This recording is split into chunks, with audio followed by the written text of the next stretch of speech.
Descansen. ¡Armas!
ponete a la orden.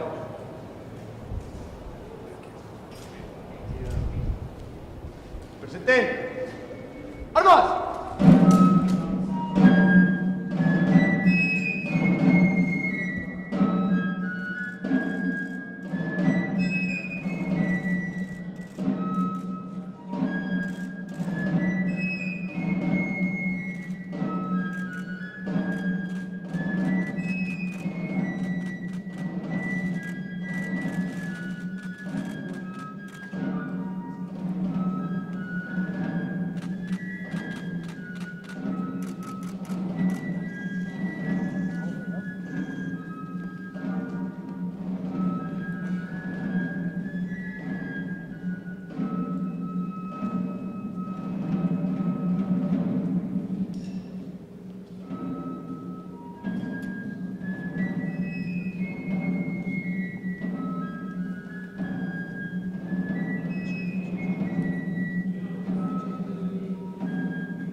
His Majesty the King and His Excellency the President of the United States of America.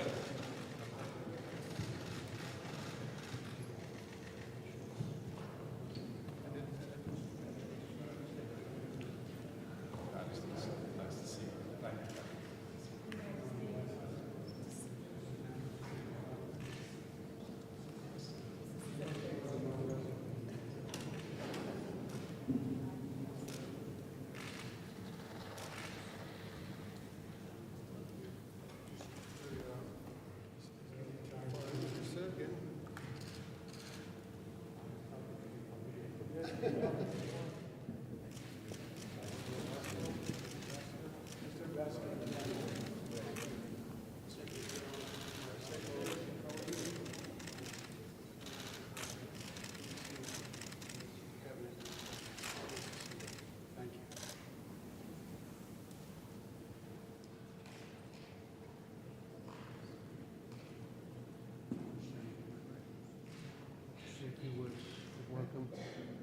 Yes, okay.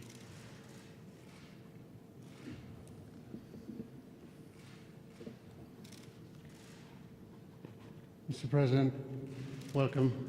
Good afternoon, ladies and gentlemen. Muy buenas tardes, señoras y señores. En primer lugar, es un placer para mí decir que es una enorme satisfacción darle la bienvenida a España al presidente de los Estados Unidos, Joseph Biden. Esta es su primera visita a nuestro país como presidente de la gran nación americana, un país que es aliado, que es socio económico y comercial de primer nivel, pero sobre todo es un gran país amigo. Mr. President, as I said earlier on when I welcomed you at the Torrejon Air Force Base, it is truly a pleasure to welcome you to Spain, to our nation's capital, Madrid. We've had the opportunity actually to meet on previous occasions in our previous capacities as well. And I always treasure those opportunities in my memory, and we've had chances to talk about things in the past, and I really look forward to do that on this occasion as well. The Kingdom of Spain and the United States of America share profound historical and cultural ties. We all know that inside out. And we're very proud of them. But more importantly, we share common values and principles that are today the foundation of a rich and wide-ranging relationship and a sincere friendship, which we highly value and which we want to continue strengthening every day. President Biden and the delegation, with Secretary Blinken ahead of it, to which we also extend a warm welcome, are visiting us to attend a very important NATO summit here in Madrid. This is, without a doubt, an especially relevant summit, one in which the allied countries must continue to show unity and determination to defend our freedom and our democratic values. Mr. President, Queen Letizia and I, our government, the Spanish people, are all delighted to have you here with us, together with your delegation and together with your wife, First Lady, Dr. Jill Biden. And we wish you a very happy, albeit short stay in Madrid. Thank you very much. Thank you very much. Well, thank you, Your Majesty. There's an old expression in a little town in Delaware called Claymont, Delaware, a little steel town. And they say, we're like poor relatives. We show up when we're invited and we stay longer than we should. So be careful, we may not go back. This is my second opportunity to be in this magnificent facility. And the Royal Palace is just incredible. And notwithstanding the majesty of this palace, we do share the same values. As a matter of fact, some suggest we wouldn't be an independent country right now for you guys some years ago. And but I've traveled to Madrid as vice president, and quite frankly, it's wonderful to return here again to discuss consequences of what particularly is happening today in the world. We're at a moment of historical and inflection point in American and world history. Things are changing. They're changing drastically, not only in terms of the politics of the world, but everything from pandemic diseases to dealing with everything from climate change. And so I want to thank you for hosting this NATO meeting. because it's been almost 40 years. 40 years now you've all been members of NATO, and we're all better off for it, all of us. And today NATO is united, and as united and galvanized as I believe it's ever been. And we are ready to face the threats of Russian aggression because, quite frankly, there's no choice. It's been the most significant abuse of power since World War II and an invasion of that many people into another country in Europe. Some people thought that was not likely to happen again, but it did. But we responded. We responded in unison. And when we agreed we were going to respond, we acknowledged there was going to be some cost to our people. They were going to, and us our imposition of sanctions on Russia. But our people have stood together. They've stood up and they've stood strong. And, you know, as I told President Sanchez, who I met with a moment ago, that I want to thank you, Your Highness, for the support of the Spanish people. And not only as it relates to what is going on in Europe, and but what's happening in North Africa, as well as Latin America. The help and support and the input has been extremely valuable. You know, I tell people that the idea, we've had great migration flows into the United States over the years. We're a nation of immigrants.